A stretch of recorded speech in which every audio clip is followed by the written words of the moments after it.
아이들이 장성함에 에서는 익숙한 사냥꾼이었으므로 들 사람이 되고 야곱은 조용한 사람이었으므로 장막에 거주하니 이삭은 에서가 사냥한 고기를 좋아함으로 늘 사랑하고 미브가는 야곱을 사랑하였더라.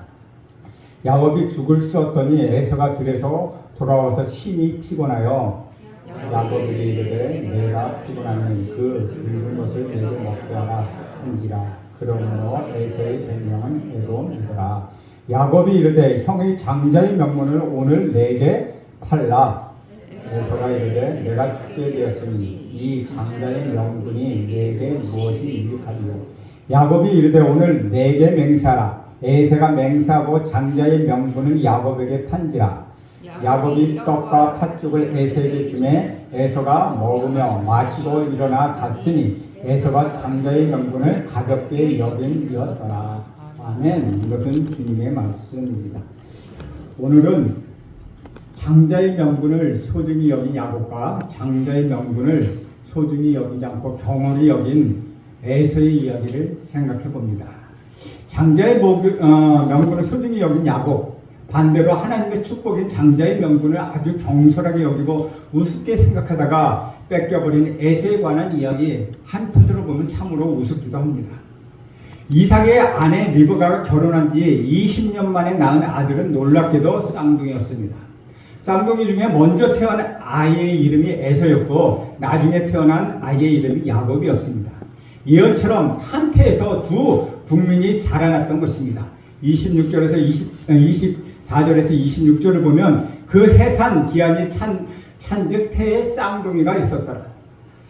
먼저 나온 자가 붉고 전신이 털옷 같아서 이름을 에서라 하였고 후에 나온 아우는 손으로 에서의 발꿈치를 잡았으므로 그 이름을 야곱이라 하였으며 리브가가 그들을 낳을 때 이삭이 60세였더라 라고 기록하고 있습니다.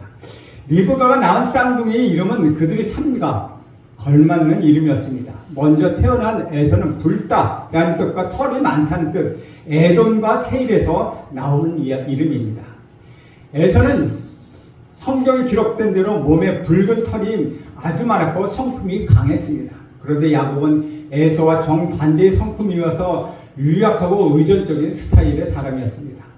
그는 태어날 때부터 형의 성의 발뒤꿈치를 움켜쥐지 않으면 태어날 수 없는 운명을 가진 것처럼 악착같이 세상에 나왔습니다.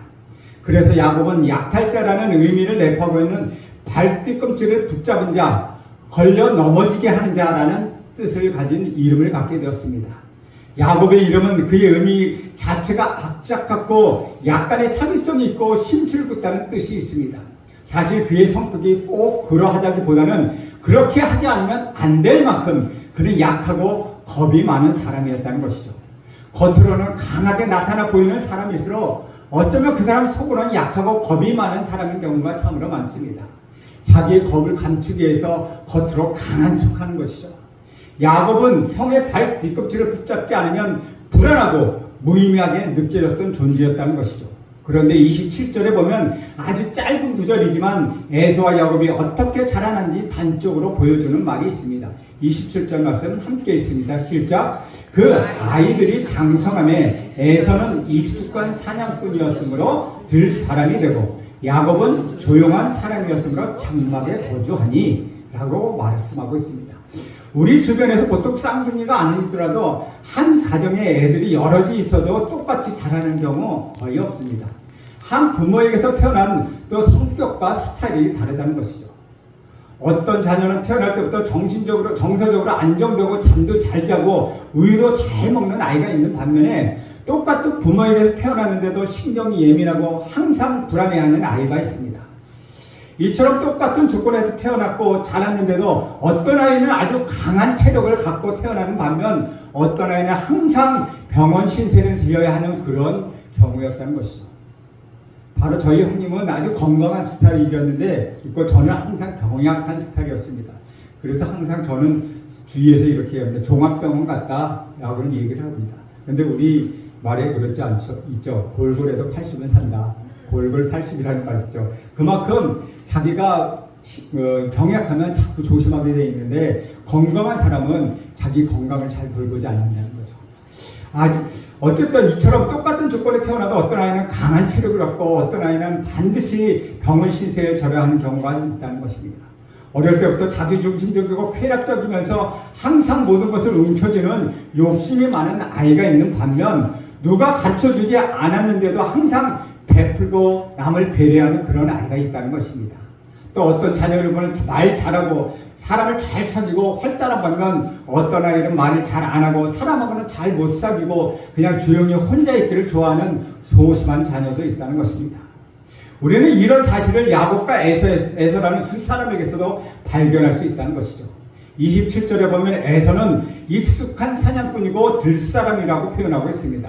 남자답고 활달하고 영웅적인 스타일의 사람이 바로 에서라는 것이죠.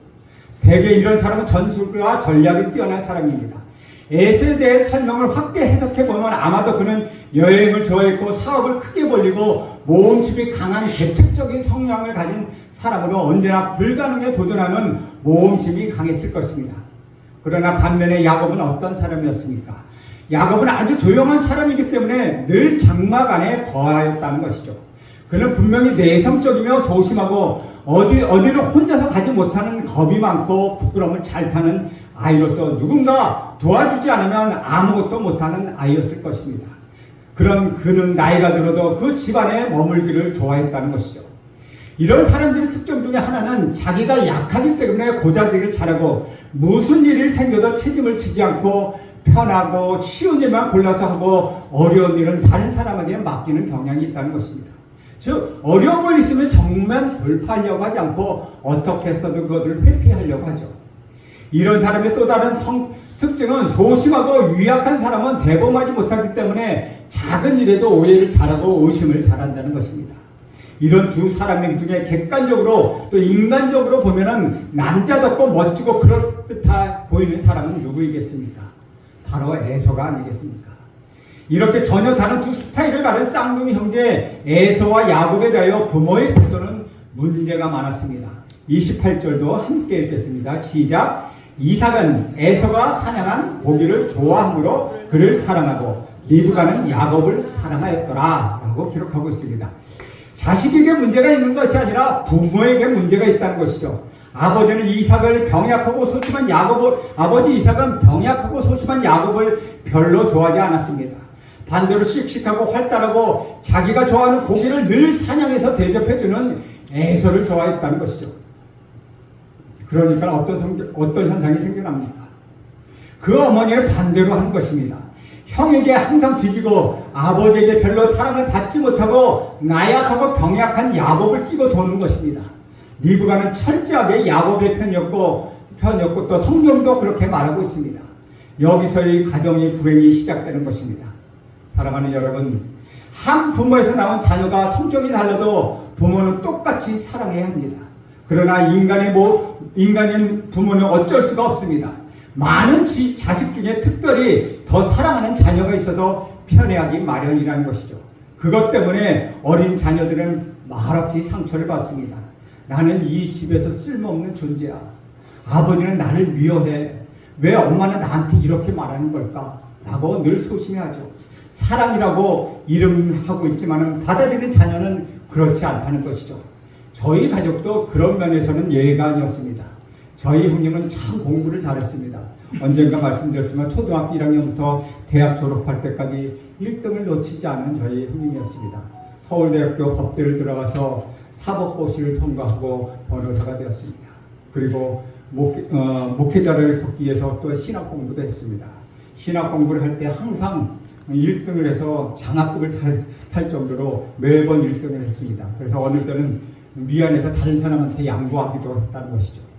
항상 어린 시절부터 부모를 기쁘게 하고 늘 1등만 했고 서울법대 졸업하고 사법 시험을 합격하고 늘 저희 어머니의 자랑거리였다는 것이죠. 저희 어머니는 저희 형님하고는 속색일 거 하나도 없는 그런 모범생 올바른 형님이었습니다.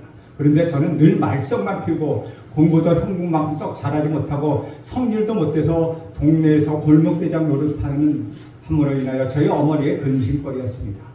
제가 목사가 됐지만 저희 어머니 저보다 항상 큰아들이 저희 형님을 더 사랑했다고 이야기합니다. 저희 누님이나 저희 여동생도 항상 그렇게 얘기하죠. 우리 큰아들만 사랑했어. 우리 여동생은 큰오빠만 사랑했어. 라고 저희 어머니한테 얘기합니다. 저희 어머니는 저보다 항상 큰아들이 형님을 더 사랑했고 그 상처가 저에게 있어서 회복되지 않을 때가 있었습니다. 그러나 결혼하고 나서 내적 치유 훈련이라는 것을 통해서 비로소 치유되었다는 것이죠. 이렇게 편애라는 것은 무섭습니다. 한 사람의 인생에 상처를 갖고 뽑히지 못하게 만든 것이 부모의 잘못된 편애라는 것이죠. 이것이 인간의 한계이고 부모가 갖는 한계라는 것입니다. 제가 다니던 모기에서 저는 아주 공부 못하는 아이로 소문나 있었습니다. 우리 어머님이 항상 우리 아들은 둘째 아들은 공부를 너무 못해. 아이고 저 둘째 아들 너무 공부 못해. 그렇게 얘기했는데 제가 대학 들어와서 고대라는 데에 들어갔잖아요. 그러니까 교회에서 다 난리가 났어요. 어떻게 고대를 들어갔냐고 다 교회가 났냐. 그런데 저희 어머님은 항상 그렇게 말씀하셨어요. 서울대가 아니면 꼭 학교가 아닌 것처럼 말씀을 하세요. 그것이 저한테 얼마나 상처가 됐는지 참 큰 상처가 되었습니다. 그런데 그 상처가 결혼하고 나서 내적 치유 학교에 갔다 왔더니 제가 그 학교에 갔다 와서 우리 아내를 만났는데 제 아내가 이러는데 저희 얼굴이 해바라기처럼 환하게 아주 밝아졌다고 얘기합니다. 그 이후로부터 저의 그 어머니의 편애가 쇠끝이 씻혀졌습니다. 자녀는 평균과 편애 없이 똑같은 사랑을 받고 자라야 합니다. 저는 여러분이 자녀에게 편견을 갖지 않길 간절히 바랍니다. 편애하지 않길 간절히 바랍니다. 사랑하는 사람의 입장에서는 항상 공정하지만 그 사랑을 받는 사람 입장에서는 항상 편애를 느낀다는 것입니다. 왜 아버지는 형님만 더 사랑하고 나를 미워할까? 바로 이것이 에서와 야곱의 관계였다는 것이죠. 29절과 30절 말씀 함께 읽겠습니다. 시작. 야곱이 죽을 쑤었더니 에서가 들에서 돌아와서 힘이 피곤하여 야곱에게 이르되 내가 피곤하니 그 붉은 것을 내게 먹게 하라 한지라. 그러므로 에서의 별명은 에돔이더라. 어떤 의미에서는 에서는 열등감이 없는 사람입니다. 반면에 야곱은 열등감이 굉장히 많은 사람입니다. 그런데 되게 큰 아들에게 상처가 더 많습니다. 왜냐하면 첫 아이에게는 이상적으로 키우려고 하는 부모의 의욕이 많이 따르기 때문입니다. 그러나 아이가 부모의 이상을 따라 주지 못하는 경우가 많고 이런 아들은 아버지하고 항상 싸우고 1대1로 대결하게 된다는 것이죠. 그러다가 아이들이 다 태어나고 아이들이 더 태어나고 아버지는 너그러운 태도로 자녀들을 대하게 된다는 것이죠. 그래서 첫째 아들이 항상 희생을 당하는 것입니다. 서로 상처를 한참 주고 나서야 아이고 이것이 잘못됐구나 하고 후회를 하게 되는 것이죠. 그러나 그때는 이미 서로가 상처를 주고받은 후였다는 것입니다. 29절 30절을 보면 이런 편애를 받은 형제 사이에는 언제나 사고가 생기기 마련인 것을 우리는 발견할 수 있다는 것이죠. 그 사고는 아무것도 아닌 사고였다는 것이죠. 사실은 단팥죽 사건에 불과하다는 것입니다. 이 단팥죽 사건이 이렇게 큰 사건이 될 줄을 누가 알았겠습니까? 야곱이 죽을 수가 있었을 때 마치 에서가 돌아왔습니다. 사냥에서 아무것도 얻지 못했는지 몹시 피곤했다고 말합니다. 집에 돌아보니 동생이 아주 맛있는 냄새가 나는 단팥죽을 끓이고 있었고 배고픔을 견디다 못한 에서는 아주 조급하게 단팥죽을 달라고 말합니다. 30절 끝에 보면 에서의 별명은 에돔이라고 되어 있는데 이것은 에서가 거칠고 물질적이고 육체적인 면을 보여주는 말입니다. 에서는 영적인 것에 관심이 없는 사람이었습니다. 들로 산으로 다니기를 좋아하고 사냥하기를 좋아하고 무엇보다도 먹는 것을 좋아했습니다. 그러나 야곱은 에서와 달랐습니다. 사실 그는 늘 집에 있었기 때문에 겉으로는 표현되지 않을 뿐이지 그의 일생을 보면 욕심과 야망이 가득 찬 사람임을 우리는 알 수가 있습니다. 겉으로는 아무런 표현하지도 않고 있지만 속에서는 시기와 질투가 많은 사람이고 겉으로는 항상 웃고 있지만 속으로는 무슨 생각을 할지 모르는 사람, 그 사람이 바로 야곱이었다는 것이죠. 야곱은 형에게 육체적으로 이길 수 없고 이미 장자권도 형에게 있다는 것 알고 있었습니다. 그러나 야곱은 형의 장자권을 넘보기 시작합니다. 자기가 순리적으로 받을 수 없음에도 불구하고 야망이 있었다는 사실을 발견하게 된다는 것이죠. 그는 형과 정쟁할 수도 없고 또한 포기할 수도 없었습니다. 그런데 드디어 때가 온 것입니다. 형이 기진맥진해서 단팥죽 한 그릇을 달라는 것입니다. 꾀가 많은 야곱은 이 기회를 절대 놓치지 않았습니다. 31절 함께 읽겠습니다. 시작. 야곱이 이르되 형의 장자의 명분을 오늘 내게 팔라. 야곱의 관심은 단팥죽이 아니고 형도 아니었습니다.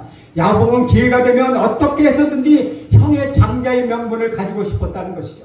그러나 이렇게 한다고 장자의 명분을 가질 수는 있겠습니까? 하지만 야곱은 생각이 달랐습니다. 그는 장자의 명분, 장자권의 축복권이 있으며 정신적 가치가 무엇인지 아는 사람이었습니다. 에서는 물질적 가치관을 가졌던 사람이고 야곱은 영적인 가치, 정신적 가치가 중요한 것을 안 사람이었다는 것이죠. 야곱은 가당치 않은 야망과 목표를 결코 포기하지 않고 배가 고픈 에서에게 단팥죽 한 것을 주면서 장자의 명분을 자기에게 팔라고 말합니다. 사랑하는 여러분, 여기서 우리가 배운 것이 몇 가지 있습니다.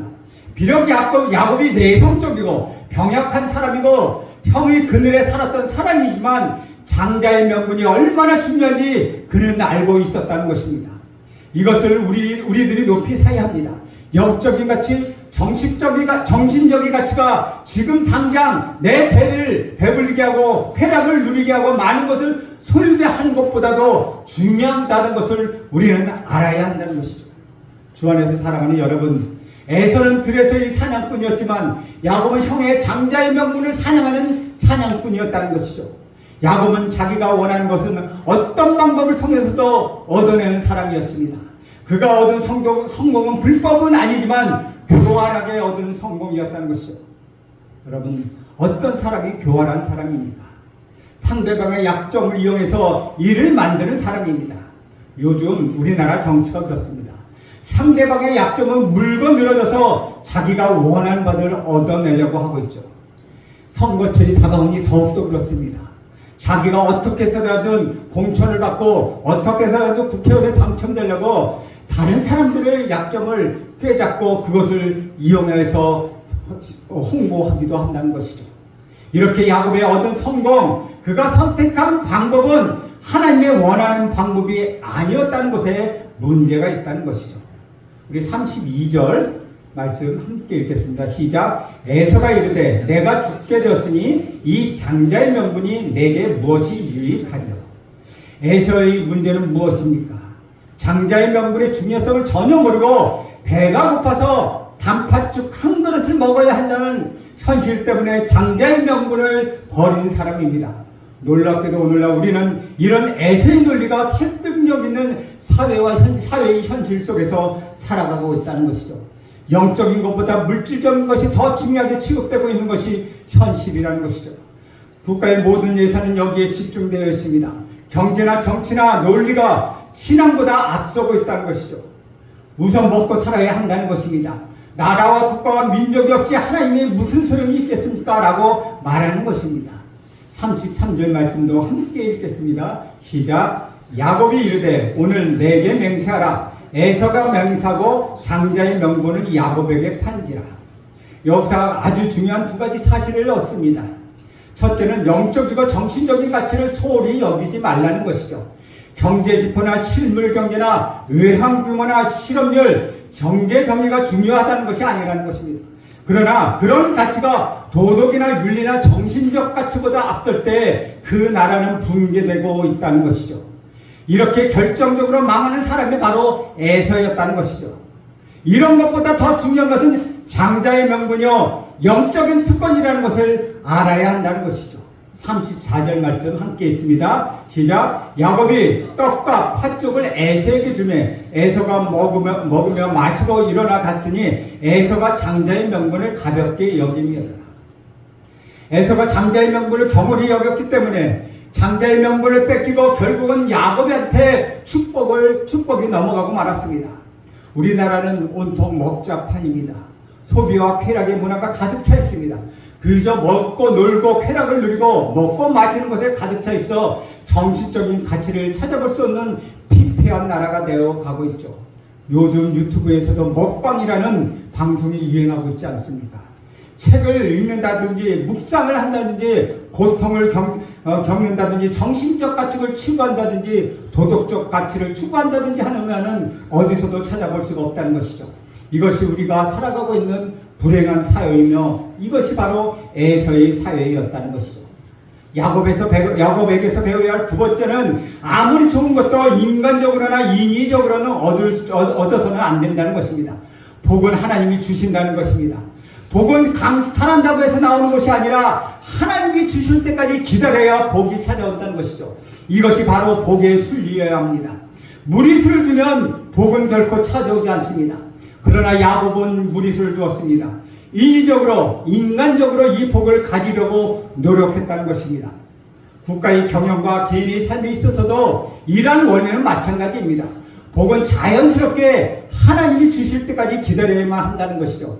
인간적인 실수와 방법을 통해서 남의 것을 빼앗아오고 다른 사람을 죽이고 망하게 해서는 안 된다는 것입니다. 그래서 인내와 기다림과 양보와 타협이 필요합니다. 끝까지 기다리고 그것을 이루어낼 때까지 거기에 정신적, 영적인 가치가 생겨나는 것입니다. 야곱은 좀 더 기다려야 했고 정직한 마음으로 하나님을 신뢰해야 했습니다. 그러나 야곱은 자기가 원하는 것을 얻기 위하여 하나님의 시간을 기다리지 않았다는 것이죠. 야곱은 자기의 때와 수단과 방법을 개입시켰다는 것이죠. 에서는 들에서 돌아와 심히 피곤하여 배가 고파서 죽게 되었을 때 아주 우연히도 야곱이 단팥죽을 그 자리에 쓰고 있었겠습니까? 또 에서가 단팥죽 한 그릇 달라고 요청했을 때 야곱이 아무 생각 없이 자신에게 장자권을 팔라고 말했겠습니까? 앞뒤를 고려해보면 야곱은 에서가 배고파 돌아올 때를 기다려서 시간을 계산해서 바로 그 앞에서 아주 맛있는 냄새가 나는 단팥죽을 끓였다는 사실, 그것이 더 설득력이 있다는 것이죠. 야곱은 성격하고 이것이 야곱의 성격하고 아주 잘 맞아떨어지는 것입니다. 이후에 나오는 야곱의 삶을 보면 야곱은 참으로 교활하고 꾀가 많고 잔재주를 부리는 사람이라는 것을 알 수가 있습니다. 그런데 세상의 기적 중에 기적은 야곱 같은 사람이 복을 받았다는 것입니다. 성경에 제일 못난 사람이 야곱이었습니다. 아버지 중에 실패한 자요 상처가 많고 사랑받기 힘든 사람이 바로 야곱이었습니다. 그런데 이런 사람이 하나님의 사랑을 받았다는 것입니다. 여기에 우리 소망과 우리 희망이 있다는 것이죠. 야곱 같은 사람에게 하나님이 축복이 주어졌다면 여러분이 오죽하겠습니까? 그러나 우리는 야곱이 자신의 교활함으로 인하여 엄청난 대가를 치렀다는 것을 또한 알아야 합니다. 그는 집에서 쫓겨나서 나그네 생활을 하고 너무나도 고독하고 외로운 일생을 보냈습니다. 그것은 그의 인위적이고 인간적인 삶의 태도로 얻어진 결과였다는 것이죠. 영적인 것들로 하나님께서 거저주시는 은혜임을 알아야 한다는 것입니다. 복일수록 그것을 약탈물이 아니라 선물이라는 사실을 우리는 알아야 합니다. 남의 것을 빼앗아서 행복해지지 않습니다. 부자는 될 수 있지만 행복해지지는 않는다는 것입니다. 남의 돈을 빼앗아서 행복해지는 그것은 어물성설입니다. 그렇게 해서 얻어진 부는 행복을 약속하지 않습니다. 고난이 올수록 기뻐하고 환난이 올수록 감사하고 위기에 처할수록 기도와 인내로 승리할 때 하나님께서는 우리에게 승리를 주시고 우리에게 복을 주시는 것입니다. 그렇게 사신 분, 그분이 바로 우리 구주 예수 그리스도이십니다. 우리는 오늘 본문을 통하여 야곱이 어떻게 장자의 명분을 얻게 되었는지 알 수 있습니다. 야곱은 에서가 가지고 있던 장자의 명분, 그 가치를 알고 자신의 세속적인 형으로 하여금 그것을 포기하게 만들었습니다. 그리고 에서는 경솔하고 감정적인 인물로 묘사되어 있는데 그는 피곤하여 지쳤고 굶주려 있었고 장자의 명분을 가볍게 여겼다는 것이죠. 에서가 장자의 명분을 가볍게 여기는 모습은 34절에 그의 행동을 말해주는 연속적인 동사를 통해서 알 수 있습니다. 에서는 먹으며 마시고 일어나 갔으니 라고 기록하고 있다는 것이죠. 자신이 장자의 명분에 대하여 아무런 관심을 보여주지 않는다는 것입니다. 에서는 들에서 사는 야생동물처럼 자기 배를 채우는 일에만 관심을 가졌습니다. 그는 능숙한 사냥꾼이라기보다는 형편없는 미끼에 넘어가는 거기에 붙잡힌 짐승과 같았다는 것이죠. 에서가 정말 얼마나 배가 고팠는지는 알 수 없지만 아무리 그렇다 하더라도 그 팥죽 한 그릇에 장자의 명분을 팔아버리는 것 너무나도 어리석은 선택이었다는 것이죠. 그리고 여기에는 하나님의 주권적 선택과 계획이 있었다는 것입니다. 우리 하나님이 섭리 안에서 모든 일이 진행되고 있다는 것입니다. 그러므로 우리 믿는 자에게는 결코 우연이 없습니다. 모든 것이 다 하나님의 섭리 안에 있는 필연의 결과라는 것이죠. 결국 형이 동생을 섬길 거라고 하시는 하나님의 말씀이 두 사람 통해 어떻게 이루어지는지를 우리는 알 수 있습니다. 에서는 쉽게 장자의 명분을 내어주었고 야곱은 필사적으로 그 장자의 명분을 얻어냈습니다. 그렇다고 성경은 야곱이 자기 형의 자리를 빼앗았다고 말씀하고 있지는 않습니다. 성경은 에서가 장자의 명분을 가볍게 여겼다고 말합니다. 에서가 장자가 될 만한 자격이 아니라 의지가 있는 사람이 아니라는 것을 보여주고 있다는 것이죠. 히브리서 12장 16절에 보면 에서는 본문의 사건에 대해서 이렇게 말하고 있습니다. 음행한 자와 혹 한 그릇의 음식을 위하여 장자의 명분을 판 에서와 같이 망령된 자가 없도록 살피라. 에서와 같이 망령된 자가 없도록 하라는 것입니다. 우리는 에서의 세속적인 성품과 행동을 통하여 경고를 받고 있습니다. 육체적인 욕구를 위하여 더 중요하고 가치 있는 것을 희생하는 것, 일시적인 만족을 위하여 영원한 것을 포기하는 것, 그것에 대한 경고라는 것이죠. 이것은 우리의 삶의 우선순위와 가치관에 대한 교훈이라는 것입니다. 세속적인 사람은 자신의 욕심을 채우고 일시적인 만족을 위해서 영적이고 영원한 가치가 있는 것을 기꺼이 포기하려 합니다. 우리는 이런 망령된 자가 되지 않도록, 정말 어리석은 자가 되지 않도록, 또한 그런 실수를 하지 않도록 우리 스스로를 살펴보아야 할 것입니다. 당장 얻을 것이 있는 잠깐의 만족을 위하여 더 가치 있고 더 중요한 것을 희생하지 말라는 것입니다. 잠깐의 쾌락을 위하여 정말 귀중한 것을 포기하지 마십시오. 잠깐의 달콤함을 얻기 위하여 더 유익한 것을 내버리지 마십시오. 영원한 것을 일시적인 것으로 바꾸지 마십시오. 반대로 일시적인 것을 영원한 것으로 또한 바꾸지 마십시오. 세상이 주는 것과 영원한 것 사이에는 어떤 것이 더 가치 있는지 제대로 보고 구별을 하며 더 좋은 것을 선택하는 여러분이 되기를 간절히 바랍니다. 많은 사람이 각 잠깐의 즐거움을 위하여, 순간의 편안함을 위하여 더 가치 있는 것을 포기합니다. 죄의 유혹에 넘어가기도 하고 눈에 보이는 것에 마음에 뺏기기도 하며 눈에 보이지 않는 진짜 가치들을 생각하지 못하는 것입니다. 그래서 잘못된 선택을 합니다. 그리고는 뒤늦게 후회합니다. 하지만 지나고 나서 후회하는 것은 아무런 도움이 되지 않습니다. 에서는 훗날 눈물을 흘며 후회하지만 기회는 없었습니다. 히브리서 12장 17절에 이렇게 말씀하십니다. 너희가 아는 바와 같이 그가 그 후에 축복을 이어받으려고 눈물을 흘리며 구하되 버린 바가 되어 회개할 기회를 얻지 못하였느니라. 사랑하는 여러분, 이 경고의 말씀을 기억하고 여러분 자신을 돌아보십시오. 그리고 기억하십시오. 하나님 저와 여러분을 용서하셨습니다. 하지만 우리가 어리석은 선택을 할 때 날아가 버리는 그 기회는 소중한 그 가치는 다시 돌아오지 않습니다. 이제 우리는 이 경고의 말씀을 듣고 눈물을 흘려 후회하는, 그런데도 회개의 기회조차 얻지 못하는 에서와 같은 어리석은 자가 되지 말고 이 경고의 말씀을 기억하면서 우리 구주 예수 그리스도를 생각하며 그 안에서 우리는 지혜로운 자로서 이 세상을 살아가길 간절히 바랍니다. 잠깐인 것보다 영원한 가치를 위하여 사는 저와 여러분이 되길 간절히 축원드립니다. 기도합니다. 하나님 아버지, 오늘 우리들이 인생을 살아갈 때 에서와 같은 삶을 살지 않게 하옵소서.